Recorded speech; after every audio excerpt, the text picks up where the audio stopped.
Сайн байцгааны эцэг эхчүүдээ багш нараа багшийн мэргэжил дэвшлэгийн институтээс та бүхэндээ цуурлаар хүргэдэг арга зүйчийн цаг подкаст ээлж дугаар маань та бүхэнд хүрэхэд бэлэн болоод байна. За энэ удаагийн зочноор Монгол Улсын их сургуулийн сэтгэл судлалын тэнхимийн эрхлэгч доктор профессор Дэлгэржөв багш маань хүрэлцэн ирээд байна. Та бүхэнд өнөөдөр бол бид хоёр эцэг эхчүүд насанд хүрэгчид мөн хүүхдүүд өсвөр насны хүүхдүүдийн сэтгэл зүйн онцлог ямар байгаа талаар ерөн цааш бид нар юунд анхаарах ёстой дамаа ингээд ковид цар тахалтай холбоотойгоор бидний сэтгэл зүйн онцлог бодлоо бас өмнөхөөс арай өөр болоод байгаа учраас энэ асуудал дээр илүү их анхаарч ярилцах болно. Бид нартай хамт байгаарай гэж хэлмээр байна. За танд энэ өдрийн мэндийг хүргэе.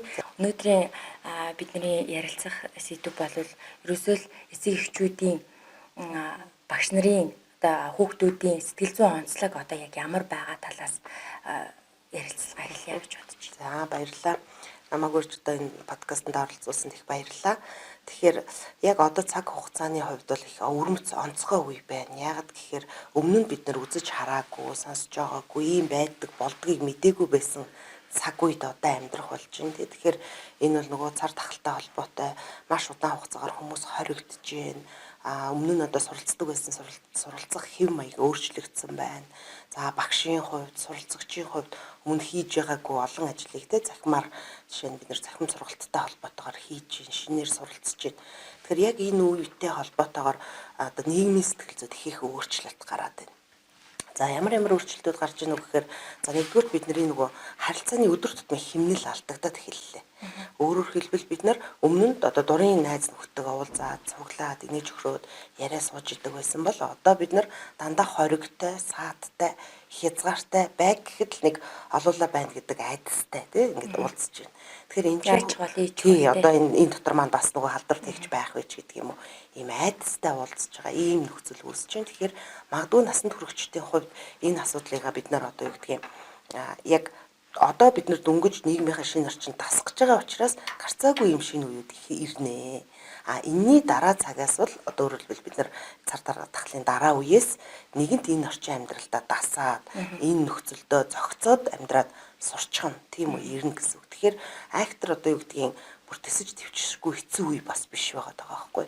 Одоо өмнө нь юу гэдэг юм дэлхийн түүхэнд доох гэж өвчин байгаагүй гинт гарч ирсэн бүгдээрээ л хямарсан одоо нөгөө доохтойгоо зохицоод амьдраад байна тий хүн болгон хувийнхаа ариун цэвэр эрүүл ахуйгаа хангаад явж ивэл болж байна. Тэр шиг нийгэмд нөгөө амьдралд ингээ шин алхмууд орж ирдэг. Тэр бол нийгмийн хувьд хүнийг сорж байгаа л асуудал болохоос биш дааж давшгүй зүйл ерөөсөө биш байгаа. Тэгэхээр одоо нийгмийн сэтгэл зүй магадгүй Монголын нийгмийн сэтгэл зүйд бол хүмүүс өөрсдөө бид нар ийм хоригдох байдлаар цахим хэлбэрээр хоорондоо харилцаад байна гэдгээ харилцах боломжтойгоо ч мэдэхгүй л явсан үе байхгүй тий. Тэгэхээр одоо бид нар ковидоос болоод сэтгэл зүйн хувьд өөр болцсон ч гэсэн хамаг нөхцөл байдал хоригдож байгаа ч гэсэн бас хоорондоо уулзах, уулзрах, инээж хөхрөх, за өөрийнхөө сэтгэл санаа таатай байлгах зүйлсээ хийх цаг хугацаа илүү болсон байна л да. Нэг үе бодвол өөрөөр хэлбэл өмнө нь бид нар нэг хурлаас хурал руу за одоо юу гэдгийг нэг тайлангийн ажлаас тайлан руу төсөлт ажил руу гүйдэг тэр хооронд гудам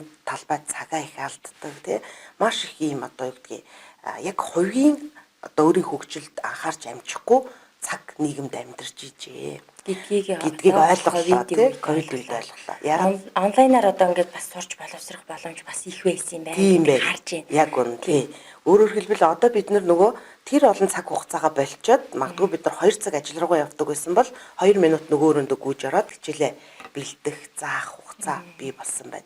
Энэ бол бас давуу тал нэг талаас. Нөгөө талаас дурын одоо юу гэдгийг утаас WeChat, Twitter, Facebook-ийн тусламжтайгаар дэлхийн өнцөг булан бүрт байгаа бүх хүнтэй холбогдох боломж бий болж байна. Видео колл хийж байна. Хамт байгаа юм шиг баяраа тэмдэглэж байна тий. Энэ харилцаа чинь нөгөө одоо нэгэнт үүссэн энэ цар тахлын нөхцөл бид өөрөөсдөө тэр харилцааныхаа дутуу орчныг нөхөх юм уу тий ямар нэг байдлаар бүрдүүлэх тий гарц олдож гин гэсэн үг байгаад байгаа. Тэгэхээр магадгүй эцэг эхчүүд, магадгүй багш нар өнөөдөр одоо би маш хэцүү нөхцөлд амьдраад байна, их ядраад байна гэхээсээ илүү өнөөдрийн энэ цаг хугацаанд одоо бид өөртөө ашигтай буюу таатай хэрэгтэй юу хийж болох юм бэ гэдгийг бодож олж болоод байгаа юм л да. Миний бодлоор бол одоо жишээ нь өмнө нь бид өөртөө зориулсан цаг ерөөсө гардггүй байсан байна.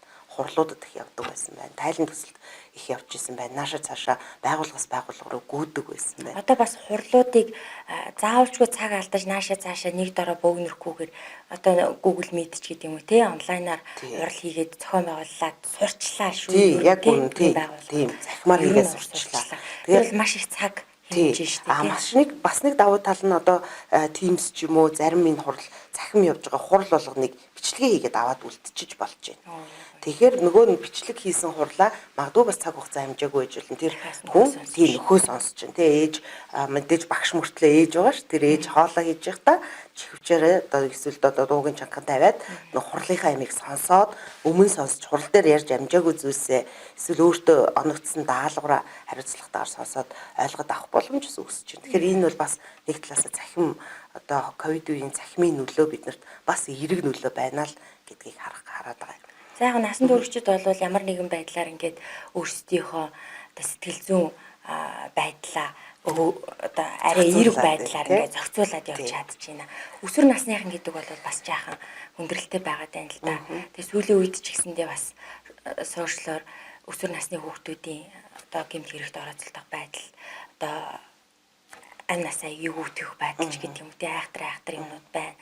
Энэ дээр бол бас эмзэглэмээр л аюу хэцүү л байна л да. Тэр энэ өсвөр насны хүүхдүүдэд бид нар ээж аав нар, эцэг эхчүүд, томчууд хүрээлэн байгаа хүмүүс яаж туслах ёстой вэ? Бид нарт тэр их тулгамсан асуудал байна л да. Яг үнэ.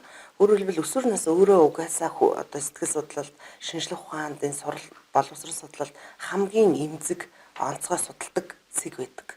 Яг тэгэхээр нөгөө бие организмын хувьд бид нар өмнө нь хүүхэд байсан, бие организм доторх процесс хэвийн тайван явагдажсэн бол яг өсвөр наснд ирэхээр нөгөө гормоны өөрчлөлтүүд гарна, өсөлт хөгжилт ихснэ. Тэрийг дагаад ингээд нөгөө бие физиологи өөрчлөгддөг. Бие физиологи дотор явагдаж байгаа тэр хөлс чихардаг, одоо хөх ургадаг, тэрнээсээ ичдэг гэх мэт ийм мэдрэмжүүд нь нөгөө хүүхдэд гадаад орчинтой харилцахад хүндрэлтэй болж эхэлдэг. Хамгийн ихний шалтгаан бол энэ бие физиологийн шинжтэй. Энэ бие физиологийн шинжтэй өөрийнхөө дотор явагдаж байгаа тэр таагүй мэдрэмж, таагүй зүйлсийг давж харах гад хичээж зовж явах үед нь нөгөө эргэн тойрны хүмүүс нөгөө өсвөр насны хүүхдийг илүү анхаардаггүй үе явдаг. Яг л нөгөө дунд ангид орсон юм чинь. Тэгээ нөгөө бага ангид бол хичээлийн дадал суулгах гад нөгөө нөхөртөө ээж аа өдөрч нөгөө цуг даалгаврыг хийгээд хичээгээд ингэжсэн бол дунд ангид одоо чи өөрөө дунд анги чи өөрөө сур гэд хайчдаг. Тэгэхээр хүүхэд гів гинт нөгөө том хүмүүсийн орчин донд өөрөө амьдрах хэрэгтэй болдог. Эндээс бас бэрхшээл үүсдэг. Бас нэг шалтгаан нь юу гэхээр өсвөр насныхны яг сэтгэл зүйн онцлогтой холбоотойгоор тэдэнд нөгөө сургуулийн орчинд шин юм байха болчдөг байхгүй.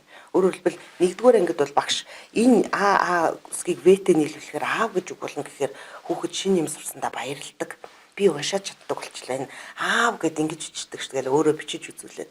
Дунд ангид ороод ирэхээр нөгөө л бичдэг аргаараа бичдэг, нөгөө л тоо боддог аргаараа боддог. Тэнд ерөөсөө огтоос цоо шин юм орж ирдэггүй байхгүй. Тэгэхээр нөгөө хүүхдүүдэд сургалтын орчин сонирн биш болчихдог. Тэднэрт юу сонирн болов гэхээр өөрийнх нь бие организмд гарч байгаа өөрчлөлт, тэгээд тэр өөрчлөлтөд дагаад надад гарч байгаа тэр процесс ангийнх нь бусад хүүхдүүдэд байна уу гэж дагаж хардаг.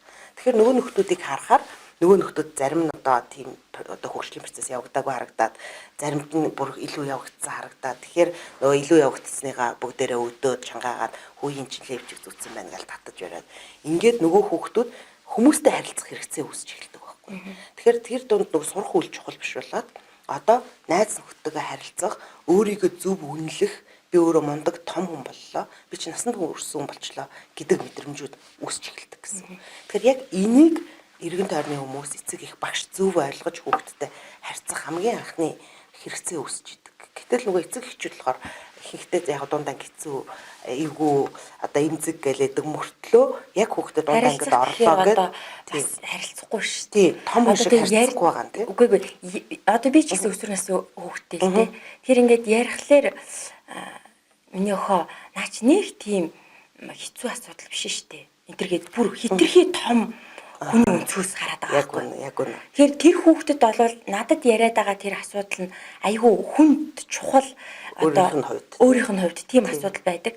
Гэтэл яг хөө миний хариулж байгаа байдал болохоор миний хөө наад чинь бол нэг тийм тэгэл орчихгүй да тий. Тийм амар хэцүү биш шүү дээ миний хөө. Тэгэл орчих тэгжээ андаа мартагдсан ч гэдэм үү тий. Гэж хандаад байгаа байхгүй. Тий, яг үнэ. Тэгэхээр бид нар яаж хандах ёстой вэ? Тэр чинь яг ийм онцлог байгаа.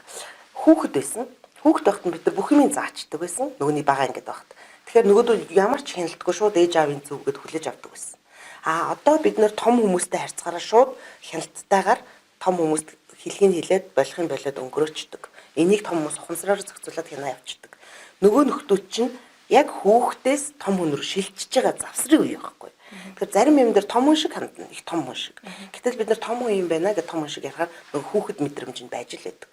Тэрнээсээ болоод нөгөө нөхөр намайг анхаарахгүй, намайг ойлгохгүй, миний бодлыг ойлгохгүй гэж үздэг. Тэгэхээр хамгийн гол юм юу гэхээр ерөнхийдөө найз нөхдийг нь маш сайн судалж боломж байдаг бол их аятайхан зөв хүүхдүүдтэй найзлуулах нь хамгийн нэгдүгээр том алхам. Эцэг эхдийн анхаарах хэрэгтэй. Бүр тусгайлан анхаарах хэрэгтэй. Гэтэл ихэнхдээ хүүхэд нь хинтээ найзлж байгааг анзаардагчгүй, тоодогчгүй хайчдаг тийм. Гэтэл одоо энэ хүүхдүүд нөгөө сая бид нар хэллээ шүү дээ. Проблем асуудлаа ярихаар тэр нь бид нар тэрнээс илүү их зовлонгуй нэг асуудал үдцсэн учраас бид тэрийг үгүй ийм амархан юм дээр чи бити санаа зов. Гэдэг тийм. Гэтэл нөгөө хүүхэд тэр нь өөрийнх нь амьдралд одоо 10 жил, 11 жил, 12 жилийн туршид тийм үйл явдал тохиолдоогүй санагдаад тэр хүүхдүүд маш том амьдралын бүр том асуудал санагдаж байгаа байхгүй. Тэгэхээр бид нар тэр хүүхдийн насан дээр шиг сэтгэж чадахгүй гэсэн үг. Тэгэхээр тэр насных нь өөрөөр хэлбэл тэрийг нь яг өөр шиг сэтгэж байгаа хүн олж тэрүүгээрээ дамжуулж зөвлөгөөг өгөх хэрэгтэй байхгүй. Ер нь бол өөрөөр хэлбэл өөрөө шууд биш. Өөрөө шууд хэлэхээр бид нар дээрээс хардаг эцэг ярилцал. Хүүхдээ дээрээс нь харна, заана, зурна, халамжлна, хүмүүжүүлнэ, зөвлөнө. Найз нөхөдтэйгээ шууд хажуугийн харилцаа явагддаг. Бие биерүүгээ. Хүүхдүүд болохоор ээж аваасаа дээшээ харилцаа явуулдаг байхгүй. Тэгвэл найз нөхдөр нь дамжуулж зөвлөгөө өгнө шүү дээ тий. Найз нөхдөр нь дамжуулна. Гэхдээ найз нөхөд нь бас нөгөө одоо шууд ингээд манай хүүхдэд тэгж хэлрээ гэвэл хүлээж авахгүй шүү. Тэгэхээр найз нөхөдтэй цуг одоо гэр орондоо авчирдаг юм уу, ярьж хөрчих завсраа найзд нь их сайхан ойлгогдохоор эвтэйхэн тайлбарлаад өчгөл нөгөө хүүхэд шууд буулгаж аваад ээж одоо аавыг хүсэж байгаа өгүүлбэрийг найздаа миний найз тэгчихээ гэгээд эвтэйх хэлчихдэг. Тийм л хувилбар одоо хамгийн зөв хувилбар байхгүй. Эсвэл нөгөө багш нар яг өсвөр насны хүүхдчгээс сэтгэж харилцах ийм одоо шаардлага хэрэгтэй бас байждаг. Тэгэхээр ялангуяа ихэнхдээ нөгөө ээж аавууд бол яг нөгөө өөрийнхөө одоо өнцгөөс өөрийнхөө байр сууриас л яриад байдаг байна шүү дээ. Гэтэл өсвөр насны хүүхдүүдийн хувьд нөгөө жижигхэн одоо тэдний хувьд нөгөө өөрийн үнэлэмж гэдэг юм чухал. Яг өөрийн бие гэдэг юм мэдрэх гээд ойлгох гээд ядж байгаа үе байхгүй. Тэгэхээр тэнд нь өөртөө нь холбоотой сэтгэл зүйн асуудалтай холбоотой жижигхэн л асуудлыг тэд нар маш том дэвэргэж хүлээж авдаг. Сүртэйгээр хүлээж авдаг. Тэрнээсээ болоод нөгөө хүмүүсийн мэдрэмж нь өөр байгаад байгаа. Тэгэхээр хэнийг сонсох вэ гэхээр үеийнхнийг сонсно. Яг өөрийг нь ойлгодог одоо тэдний хэлээр бол залуу сэтгэлгээтэй багшигаа сонсно. Тэрнээс эцэгхийг сонсохгүй, туршлагатай багшийг сонсохгүй, бага насны хүүхдүүдийг бол бүр тоохгүй ийм байдалтай байгаа. Тэгэхээр бидний хувьд нөгөө үеийнх нь яг надтай адилхан проблемтэй, надтай адилхан асуудалтай гэж бодох нь тэд нар тайван сонсож хоорондоо ярилцах боломжийг олгодог. Тэгэхээр эцэг эхчүүд бол одоо юу гэдгийг шууд зөвлөдөг, шууд одоо чиглүүлж өөрийнхөө хүслээр байлгах гэдэг бол өсвөр насны хувьд тохиромжгүй болчиход байгаа. Бас нэг өсвөр насныхны нэг онцлог юм нь юу гэхээр нөгөө өөрийн үнэлэмж их өрмөц болдог учраас тэрийг дагаад хайр сэтгэл хөдлөлийн асуудлууд маш чухал болж эхэлдэг. Бэлгийн божилт явагддаг учраас тэрийгээ дагаад зарим нөгөө шилжилтийн нас нь яг одоо бэлгийн божилтны явагдаад дуусахаар тасан туршидчдын хүсэл сонирхол хэрэгцээтэй болж эхэлдэг байхгүй. Тэгэнгүүт тэрийгээ ил гаргаж чадахгүй, зөв гаргаж чадахгүй тэр байдлаасаа болж бухимдаж эхэлдэг. Хүүгүүдийн хувьд одоо нойтон зүуд гэж нэрлэгддэг тийм одоо юм одоо ялгарах ийм процесс явагддаг. Тэрнээсээ ичдэг, өөрөө санаа зовдөг ийм мэдрэмжүүд үүсдэг. Тэгэхээр хэрвээ боломж байдаг бол нөгөө эцэг эхчүүд яах ёстой вэ гэхээр өсвөр наснд хүүхдүүдэд янз бүрийн бие физиологийн өөрчлөлт гарна гэдгийг одоо айхтар зөвлөгөө өгөхгүй л цаг гаргаж суухаасаа илүү хоолоо хийж явах та, гэрээ цэвэрлж явах та тийм найз цуг орж гараад дэлгүүр явж явах та миний хөө одоо танаа үеийнхэн бол тэгдэж шүү. Тэгээ одоо ийм юм миний үд илрүүл битээ айгаарай. Миний охин ингүүл одоо ингэж анхаарах хэрэгтэй шүү гэд ингээд зүгээр юм ярьж байгаа юм шиг мөртлөө хүүхдүүд байнга мэдээлэл өгч явах хэрэгтэй. Байнга зөвлөж явах хэрэгтэй байгаад байдаг. Гэтэл нөгөө монгол хүмүүсийн харилцаанд хүүхдтэй тийм нарийн юм ярьдаггүй нэг уламжлал байгаад байна шүү дээ байхгүй тийм битүү байгаас сурцсан.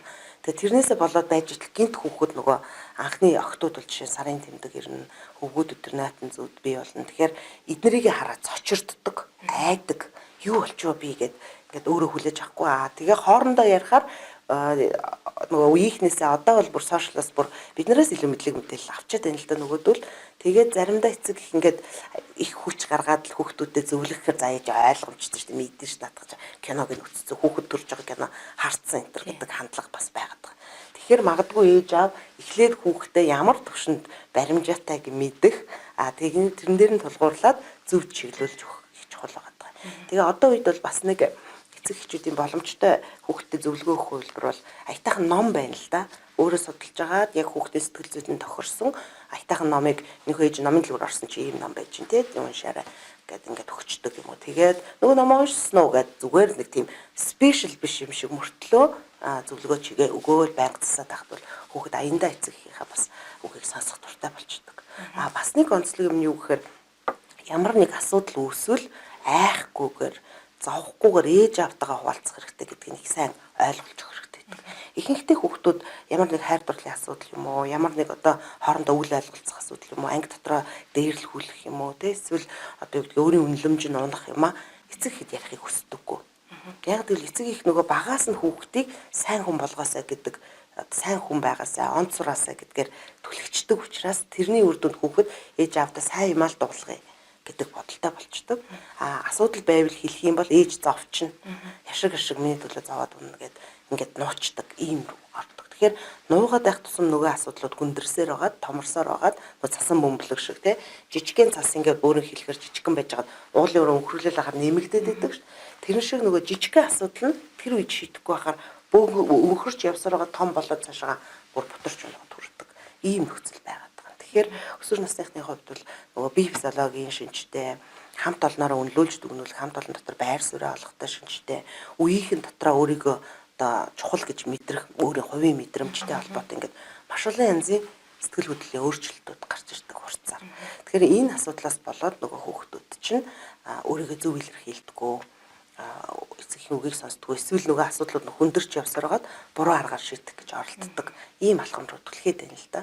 Тэгэхээр одоо бас нэг үеэ бодвол бас энэ цаг хугацаанд нэг давуу тал нь одоо боловсролын шин сайдын их хамгаалал маань сэтгэл судлаачдыг их дэмжиж сургууль болгон дээр сэтгэл судлаач ажилуулах шийдвэр гаргаад эхнээсээ одоо 60 сэтгэл судлаач ажиллаад эхэлж байна. Тэгэхээр энэ бол маш том давуу тал. Одоо цаашдаа явандаа тийм том алхам. Цаашаа сургууль болгон дээр сэтгэл зүйчтэй болоод өсвөр насныхан бага ангийнхнаас нь ихсүүлээд өсвөр наснд орохоос нь өмнө сэтгэл зүйчдэр очиж асуудлаа ярьдаг тал руу хүүхдүүдэд чиглүүлэх хэрэгтэй тий. Тэгээд ирэх юм бол нөгөө асуудлууд чи хоримтлогдохгүйгээр тухайн тохиолдлуудад сэтгэл зүйчдэр хандаад багхан шийдвэр зөвлөгөөгөө аваад чиглэлээ аваад яваад байвал хүүхдүүдийн асуудал бас багч гисэн шийдэгдэд явах боломж байна гэж хараад байгаа. Монголчуудын хувьд бас байна л да нөгөө ямар нэгэн асуудал гарахаар хамгийн түрүүнд сэтгэл судлаач дээр очиж асуудлаа шийдүүлэх гэхээсээ илүү өөрөө шийдэх гээл тий зовоол тэгснээ буруу зөрүү шийдвэр гаргаал тэгснээ буруу зөрүү хүн дээр очиод тий мэдхгүй ойлгохгүй хүн дээр очиод энэ асуудал нэг зөв шийдвэрт хүрэх нэг том алхам боллоо л гэж одоо харж байгаа юм чи сургууль болгон тий сэтгэл зүйчтэй болно гэдэг бол энэ маш том алхам гэж харж байна. Одоо ковид цар тахалтай холбоотойгоор танаа дээр хийсэн ямар судалгаа байна? Одоо энэ хүүхдүүд болон насанд хүрэгчдийн хувьд сэтгэл зүйн хувьд ямар онцлог байдал байна? Давуу тал нь юу байна? Сул тал нь бас юу байна? Ер нь яаж шийдвэрлэмээр байна? Олон улсын судалгаач гэсэндээ бас гарсан байх гэж бодож байна. За манай Монгол Улсын их сургуулийн боловсрол сэтгэл судлалын тэнхимээр одоо бол айхтар том суурь судалгаа арай хийгдэж амжаагүй байна. Гэхдээ ямар ч үсэн магистр докторийн түвшинд бакалаврын оюутнуудын түвшинд дипломынхаа ажлын хүрээнд яг энэ цар тахалтай холбоотой судалгаануудыг хийсэн. Шинэ манад одоо 20 оюутан төгсгöd 8-9 дипломын ажилд өнгөрсөн жил бол дандаа ковид цар тахалтай холбоотой ажлууд байлаа. Тэгээд энд багш нар удирдаад тэр ажлуудын ерөнхий чигийг харж яхаар хүүхдүүдэд сурах юм маяг их өөрчлөгдөжжээ. Хүүхдүүдийг энэ ковид цар тахлаас үүдэлтэйгээр хүүхдийн сэтгэл санаа өөрийгөө хянах байдал өөрчлөгдсөн байна гэдгийг нэлээд одоо судалгаануудаар гаргаж ирсэн. Жишээ нь ялангуяа бага ангийн хүүхдүүдийн хувьд бол хит хөдөлгөөнт эмгэг буюу анхаарал тутамгчлалын шинж гэдэг өөрчлөлт их ажиглагдаж байна. Одоо манай оюутнуудын хийсэн судалгаагаар харахаар нэг ангийн одоо 60 хүүхдээс бараг 30-40 тийм шинж тэмдгүүд нь илэрж байна. Тэгэхээр тэр хит хөдөлгөөнтөх буюу анхаарал дутмагших шинж гэдэг маань юу гэхээр яг суралцах үйлд хамгийн садаатай одоо өөрчлөлт байхгүй зан үйлийн ч өөрчлөлт гэж нэрлэж болно одоо сэтгцэн Хитрхи эмгэг хоройн өөрчлөлт. байсаар байгаа гэж байна уу тий? Тий. Ерөнхийдөө бол одоо 20-оос үүдэлтэй хүүхдүүдийн нөгөө одоо хөдөлгөөний өөрчлөлт гарч байна. Анхаарлаа төвлөрүүлэх чадвар суларч байна. Тэгээд тэрийг дагаад хүүхдүүд хэдийгээр нөгөө одоо телевизийн өмнө ч юм уу багштай загнуулаад компьютерийн өмнө сууж байгаа ч гэсэн тэр дотор нөгөө анхаарлаа төвлөрүүлж хичээл рүү орж ирч чадахгүй байна. Яг тэгэхээр энэ бас нөгөө буруутгах аргагүй л үзэгдэл л дээ. Яг тэгэхээр өмнө нь бид нар тусгайлсан орчинд те хичээл анги гэрийнхнээс холдоод яг танхимынхаа ширээнд нөгөө аль 19-р зууны өмнө Ушинскигийн гаргасан тэр нөгөө анги танхимын систем гэдэг дээр хоёр-хоёроор ингэ сууж хагаад хичээлээ ордог байсан. Тэгэхээр хүүхэд өвмүүлэх гээд ч тэнд боломжгүй багшийн хараа хяналтанд ор байсан байгаа байхгүй. А гэтэл одоо нөгөө нөхдүүд телевизээ асааж агаад эсвэл одоо юу гэдгийг компьютер падаа асааж агаад галтгооны ширээн дээр хоолны ширээн дээр те дуртай газараа суугаад нөгөө хичээлээ хийж байна. Өөрхөн яг нөгөө одоо юм тасалдуулахгүй гэл бодлогоо бариад багшуулган л өглөө хараагүй явж ийн л да анги сургууль болгоно. А гэтэл нөгөө хүүхэд сургуулийн тусгай орчинд очиагүй учраас нөгөө л хоолоо идэж уудаг ширээн дээр болохоор ингэ суугаад тэр доор хөлөө хөдөлгөөл заашаа доошоо юм хараад цаагуур хажуугаар нөгөө аав ээж гэр бүлийн амьдрал өрнөөд тэрлүү байн хараад ингээд энэ нөхцөл чи аяндаа хүүхдийг тэр хөдөлгөөнтөх юмгэг гэдэг юмыг үүсгэж байна л да. Тэгэхээр өөрөөр хэлбэл бага насны хүүхдүүдэд үнэхээр яг үүндээ бол захимын орчиндээс суралцах нь бол хүнд байгаа. Харин нэг нөгөө харилцаагаа хангах хэрэгцээ бол ямар тач байсан болоод байгаа. Нөгөө нөхдүүд гэр орныхонтойгоо чөлөөтэй ярилцаад нийлж өгрөөд байгаа орчиндөө дасаад яваад байгаа. Тэгэхээр ийм байдалтай одоо шинж тэмдэг илэрч байна гэдгийг бол зарим бакалаврын судалгаагаар бол бид нар олж харсан. Зүгээр гадаад орнуудын судалгаа бол энэ цахимын үеийнхтэй холбоотой зөндөө хийгдсэн байгаа. Гадаад орнуудын судалгаан дээр нэг онцлог ялгаа байдаг. Юу байдаг вэ гэхээр манай Монгол орны Монгол хүмүүсийн өөрсдийнх нь сэтгэхүйн онцлог жаахан ялгаатай. Бодит байдлыг бид нар голдуу ерөнхийлж дүгнэдэг. За нэг иймэрхүү юм хийчлээ дээ. За яг л нэг маргааш уулзнаа хэдүүлээ гээл явчихдаг тий 24 цагийн аль цагт уулзгаа ерөөсө тоглодгоо. За маргааш уулзъя, ойрхон шиг уулзъя гэд ярьцдаг. Энийг бүгдээрээ хоорондоо ойлголцоод явчихдаг. Гэтэл баруун орнуудын болон гадаадын орнуудын ихэнх одоо сэтгэлгээний хэм маяг нь ерөнхийгөөс тусгаар байдаг. Яг хэсэгчилсэн жижиг тусгай юмнуудыг л ихсэн ойлгодог, ярилцдаг. Тийм учраас тэд нар уулзалт тавьж байгаа бол дараа сарын 5 дахь өдрийн 16 цагт уулзъя. За тэдэн хүн ирнэ шүү. Уулзалтанд ийм хувцастай ирээрээ. Ийм нөхцөл байдлаар цаг 30 минут үргэлжлэе шүү уулзалт гэж таардаг. Тэгэхээр энэ хоёр сэтгэлгээний хэм маяг чинь судалгаан дээр гарч ирээд байна л да. Нөгөө барууны орны одоо цар тахалтай холбоотой хүүхдүүдийн суралцах үйлтэй холбоотой маш том сонирхолтой судалгаануудыг хийж байна. Яаж өөрчлөгдөж байна. Тэрийг аваад үзэх гэхээр манай нөгөө хүмүүсийн сэтгэлгээтэй тохирохгүй. Тэд бидний одоо боддог, ерөнхийлөн дүгндэг хэм маягтай тохирохгүй хэсэгчилсэн, детальчилсан судалгаанууд их байгаад байна. Тэгэхээр бид нар тэр гадаадын орны туршлагыг судлах нь зөв боловч шууд хуулбарлаж одоо Монголын нөхцөлд хэрэглэнэ гэдэг бол өөрөө тохиромжгүй болчиход байгаа юм. Тэгэхээр магадгүй яг гадаадын орнуудын тэр том судалгаануудаас одоо санаа аваад яг Монгол хүндэд тохирсон аргаар судалгаагаа авч иж энэ судалгаа маань үр дүнтэй болох юм байна. Тийм болохоор ийм одоо янз бүрийн шалтгаантайгаар бид нар одоогоор одоо суурь судалгаа бол бас томоохон суурь судалгаа хийж чадаагүй байна. Гэхдээ Монгол хүмүүсийн одоо тэр суралцах үйл дээр за эсвэл одоо бүр Монголд байгаа эмч нарын тэр айдас түгшүүр стресс зэрэгтэй холбоотой судалгаануудыг бол одоо тодорхой түвшинд хийсээр л байна. Ийм онцлог харагдаж байгаа. Багш нарын тухайд ямар хуухан сэтгэл зүйн байдалтай байгаа бол багш нар ч гэсэндээ одоо бас хөрхий цар тахлын үед чадлаараа л одоо онлайнаар танхимаар хичээлэл явж байна. Бол бүгд л биднэрт бүгд шинэ биш үү? Онлайнаар сурч ажиллана гэдэг бол бүгд шинэ. Багш нарын тухайд судалгаа ямар судалгаа байна?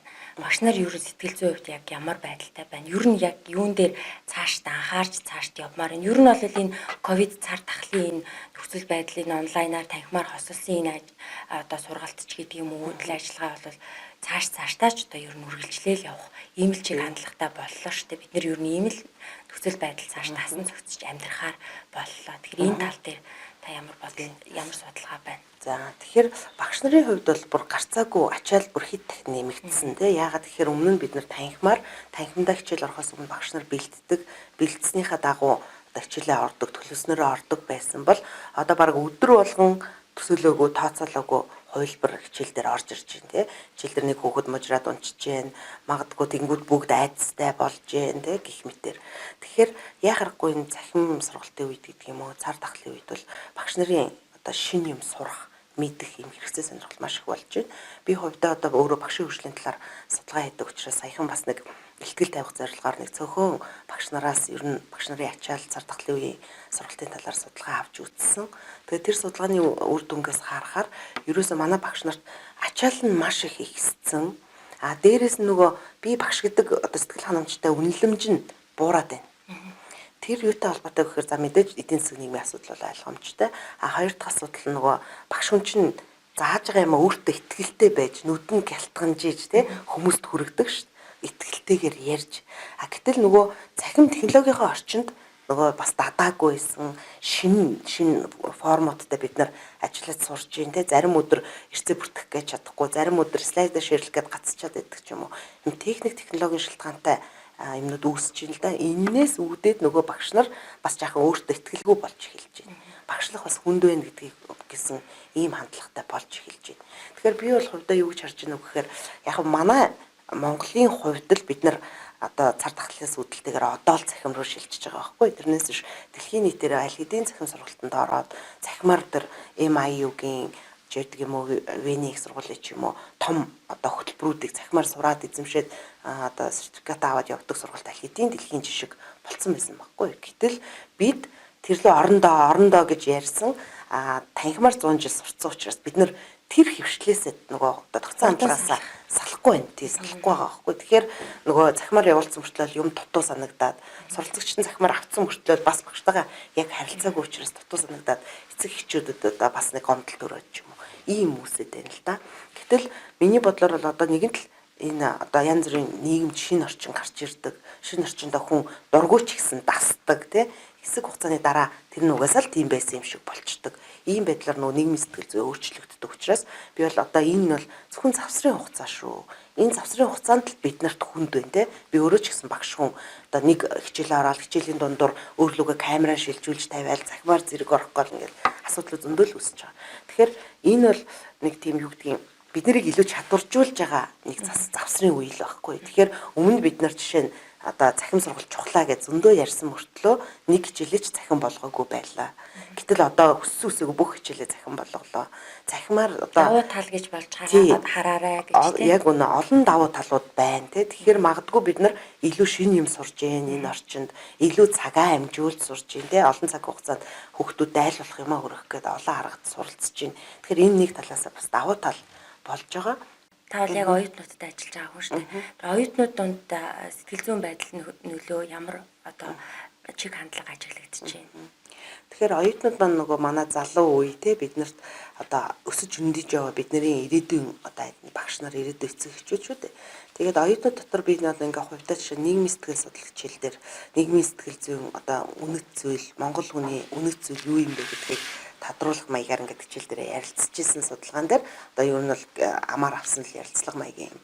Тэрэн дээр ингээд оюутан болгоноос одоо жишээ нь Монгол хүний үнэт зүйл юу вэ гэд асуугаад оюутнууд голдуул боловсрал, эрүүл мэнд, мөнгө, за хайр дурлал гэд ах トゥ аав ээж гэд хариулдаг байсан.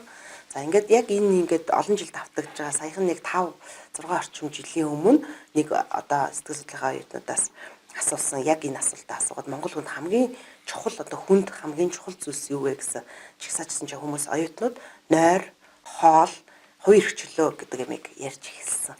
Хамгийн түрүүнд. Тэгээд нөгөө өөртөө хамгийн чухал зүйлээ дугаарлал гэсэн чинь энэ гурав хамгийн өндөр дугаартай эренблэгдээд гараад ирсэн.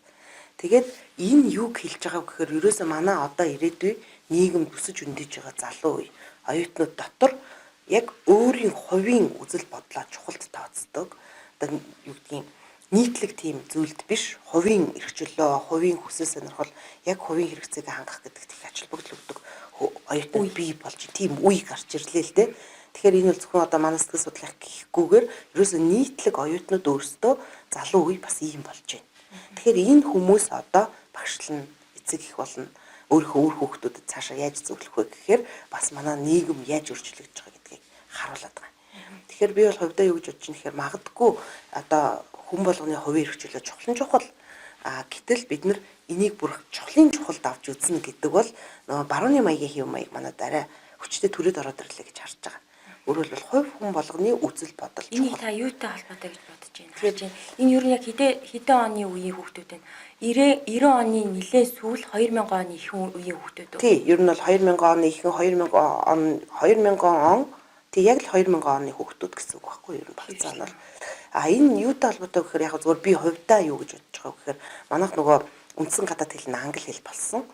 Тэрийг дагалдаад бидний мэдээлэл сошиал олон нийтийн хэрэгслийг бас хангах одоо мэдээллийн хэрэгслийг хэрэглэх хэрэгцээ хяналтгүй задгаа болсон. Тэрийг дагалдаад хүмүүс одоо олон нийт мэдээлэлээ хаанаас авч ийн гэхээр англи хэлтэй барууны орнуудын чөлөөт нийгмээс аваад байна л да. Тэгэхээр тэдний сэтгэлгээнд юу үүсэж ийн гэхээр тэр нийгмээс бид нар энэ олж авсан юм аа. Ерөөсө чөлөөтэй шууд буулгаж эхэлж байна. Манай нийгэм дээр.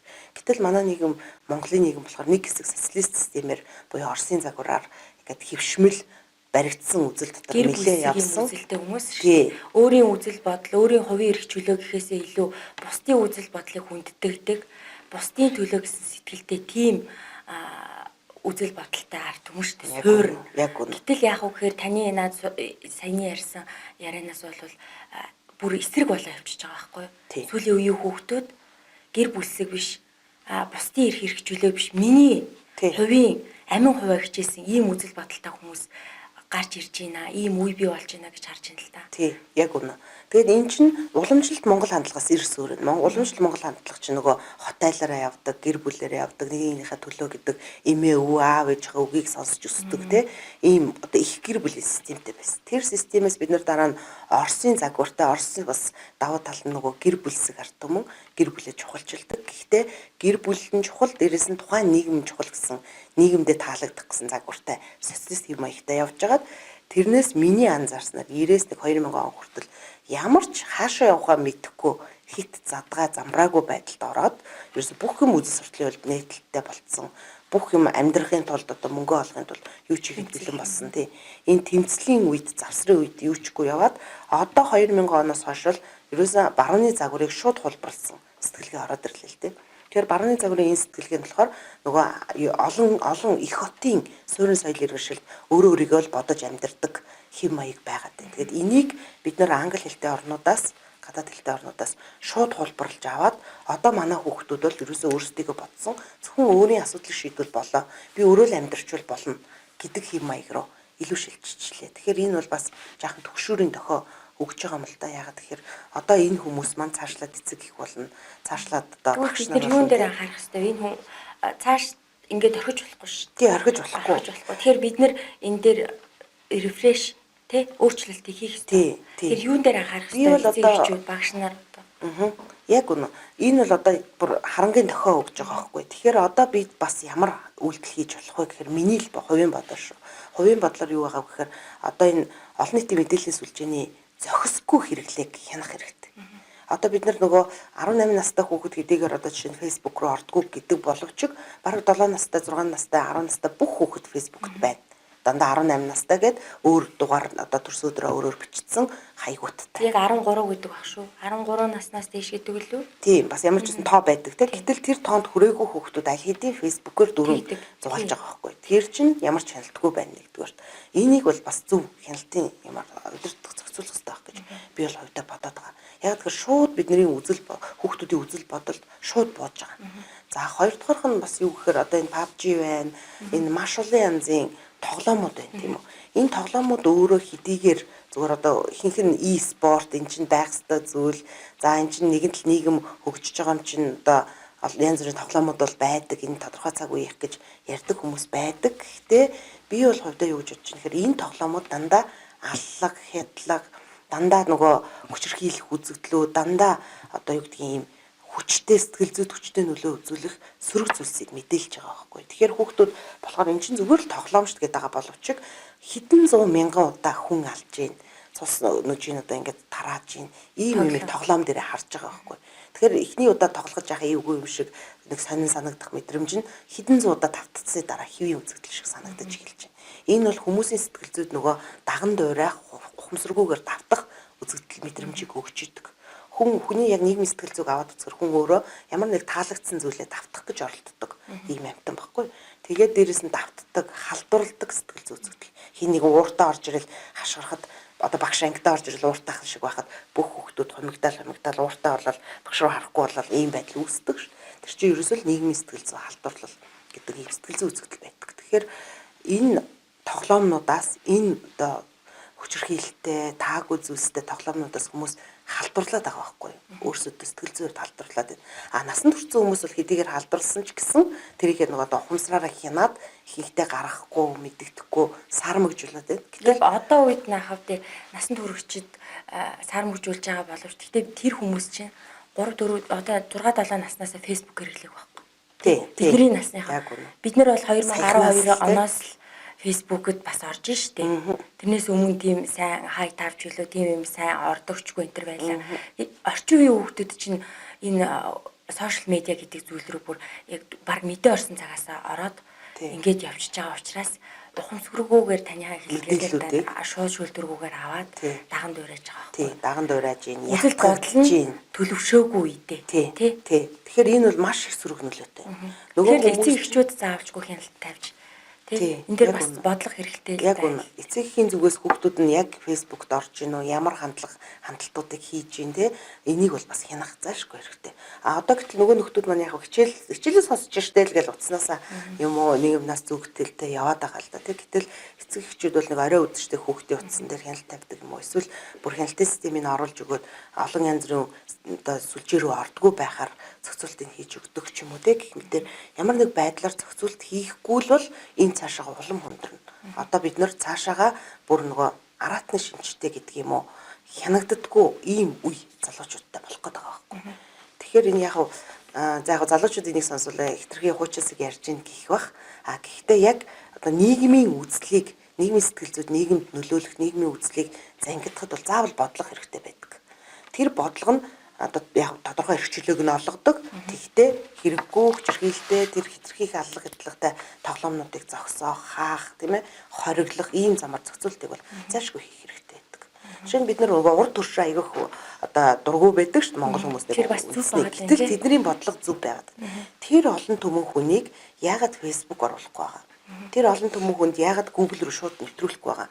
Өөрсдийн WeChat гэдэг өөрсдийнхөө системийг оруулж ирээд тэрийг хяналттай явуулж байна. Энэ чинь тэдний үзэл бодлын хувьд бариад байгаа байхгүй нэг итгээд байна. Тэгэхээр зангидаж удирдах чадна гэсэн үг.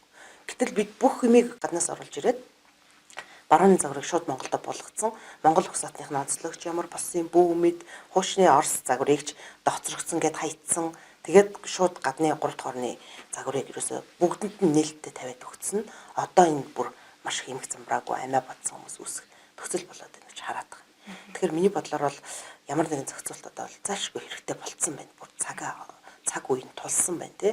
Нөгөө фэйсбүүкийн хэрэглээг хязгаарлах юм уу? Эсвэл фэйсбүүкээс хандлт ордог маш олон тэр одоо бусад насан туршидчдын сайтуудыг нь хязгаарлаж өгдөг юм. Яг нэг үе бол хэдэн линкийг хязгаарласан л да. Гэтэл зөвхөн фэйсбүүк дотор явж байхад янз бүрийн хүмүүсийн өөр нэртэй одоо хувийн чатууд юм уу зөндөө орж ирдэг тий. Эсвэл янз бүрийн нөгөө рекламууд маягаар ороод ирдэг. Энэ бол бид нар хянж чадахгүй л байгаа байхгүй. Тэгэхээр бидний өсвөр насныхан бидний хүүхдүүд тэднийг үзээд л өсч өндиж байна. Тэгэхээр тэдний сэтгэлгээг буцаагаад зангидна гэдэг бол хэцүү болчихж байгаа. Тэгэхээр миний бодлоор бол яг энэ олон нийтийн мэдээллийн хэрэгсэл за интернет тоглоомууд тий энэ янз бүр интернетийн хэрэглээг бол тодорхой түвшинд хязгаарлах хэрэгтэй л гэж хязгаарлахдаа мэдээлэл авах эрхийг хаахгүй гэхдээ үзэл бодлыг нь одоо юу гэдгийг зангидах түвшинд үзэл бодлыг нь зөв юм зүйл рүү залгах түвшинд бол удирдах зохицуулах юм зүйл хэрэгтэй л гэж би харж байгаа.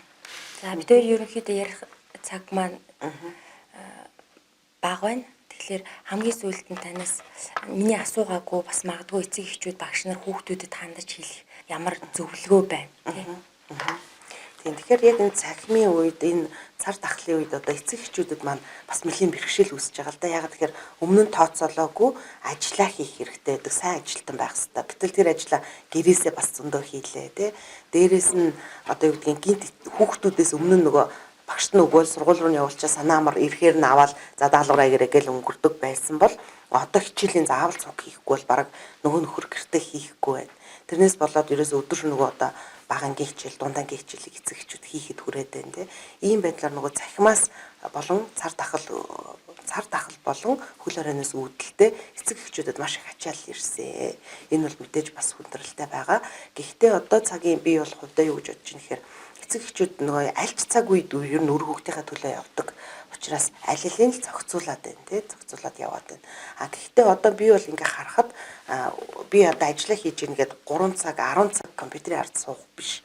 Нэг юу гэдгийг 2 цаг үр дүнтэй өөрөө хамгийн үр дүнтэй ажилдаг цаг дээр 2 цаг суучаад босоод нэг цаг 30 минут хүүхдтэйгээ яг нөгөө яг сэтгэл судлаачид бол чанартай цаг гэж нэрлэдэг л дээ. Яг хүүхдтэй хандаад тэр хүүхдийн төлөө гэсэн сэтгэлээ гаргаад цуг бүр тоглоод эсвэл одоо өөрөөсөө цуг одоо зөндөө ийм юу гэдгийг компьютерийн ард суудсан чи одоо дасгал хийгээд шин дасгал гаргаж ирээд бүгдээрээ одоо тэрийгээ давхар одоо магадгүй зургатан дээрээ зүүн боднор тавьж байгаа ч юм уу те богино хугацаанд хийгээд ингээд бүгдээрээ одоо юу гэдгийг гоё хийсэн ингээд бие биендээ урам өгөөд буцаагаад одоо ажил хичээлээ хийя гэдэг ч юм уу ингээд ийм жаахан амьдралын сонирхолтой хэв маяг оруулаад ирвэл энэ цахим цар тахлын үед бол хүмүүс хялбархан даваад гарах боломжууд байгаа. Жишээ нь ээж аав хүүхдтэйгээ ялангуяа бага насны юм уу дунд ангийн хүүхдтэй байвал одоо ямар боломжууд байна вэ гэхээр адил төрлийн дасгалуудыг хийж болж байна. Йог, бясалгал гэртээ хийж болдог дасгалуудыг хийж болж байна. За янз бүрийн ийм хоёр талаас нь зэрэг будаж явсараад нийлдэг ийм зураг дүрсүүд зөндөө байдаг. Тэрийг хүртэл хийхэд нөгөө зураг юм бодох чинь өөрөө сэтгэл зүйн тайвшрал заслыг өгдөг байхгүй. Ингээд яг тэр зургаал бодох гад хичээдэг нөгөө тэнд анхаарал төвлөрдөг учраас бусад нөгөө сэтгэл санаас харьнаалаад байгаа асуудлаа түр мартдаг. Тэгэхээр хүн тайвширдаг.